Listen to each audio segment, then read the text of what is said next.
apparently it is time for planning in Naruto Shippuden episode 267. Now, for the most part, this episode was entirely a setup episode, basically setting up for the fights to come. And to be honest with you, the middle part of the episode I wasn't too fond of because for the most part it was just basically planning and like showing strategy and whatnot. And yes, this is definitely a war, and that's how you're supposed to do it. You're supposed to plan everything out. But I just wasn't really interested in that particular portion of it. Some of the cool factors of the episode was I guess we saw a little bit of action of Neji and Kiba fighting some of the white Zetsu, so there is some action going on here or there. And yeah, this episode really just focused on allied Shinobi as well as Mu and some of the previous Kages just planning. And I wanted to note something real quick, that people that were revived from the Edo Tensei and whatnot were mostly notable people. Like in the episode we see most of the Kages, previous Kages are revived, people like that. But then there's one character that I don't really quite remember well, and if somebody could please refresh my memory. Dan, right? He's Tsunade's ex-lover and whatnot. What notable thing did he do in history to be like one of the people Kabuto brought back?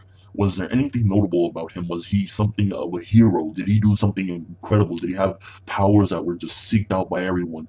Or, was he just, a good shinobi? Because what would be the reason for Kabuto to bring him back in particularly, other than to, I guess, maybe piss off Tsunade and whatnot? And that's assuming he knows about that, which he probably does because Orochimaru, he was around Orochimaru for everything, so who knows if he told him all the stories.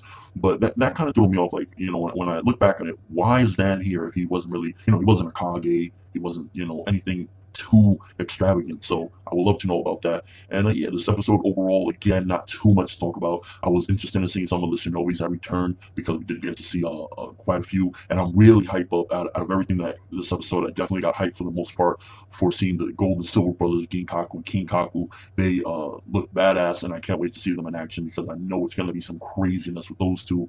Overall, again, episode really set up not too much again even to talk about for the most part, because there was just a start of Kabuto planning, the allied Shinobi are planning, Mu and his people are planning, and it's just crazy. I wish if I could get one thing out of this episode, I wish I could have seen a little, even a spar between the third Raikage and some of the other Kages like Mu or something like that, because I know they would love to beat the crap out of each other, and I would love to see it, but we definitely didn't get any of that. And yeah, it was just really a setup episode, nothing to go extravagant. To be honest with you, you could kind of skip over this episode if you really don't want to watch it, because it just wasn't something that you must see in order to understand the rest of the story. So it wasn't just really anything too important, and the animation wasn't anything extraordinary either. It was just something, again, if you like to see every episode, then of course check this one out. And if you want to just see some of the characters that are going to be coming up and having important roles, a little bit of them talking and whatnot, then again, to watch it. But it wasn't really anything too important in my opinion for the story and whatnot, and everything that's supposed to happen.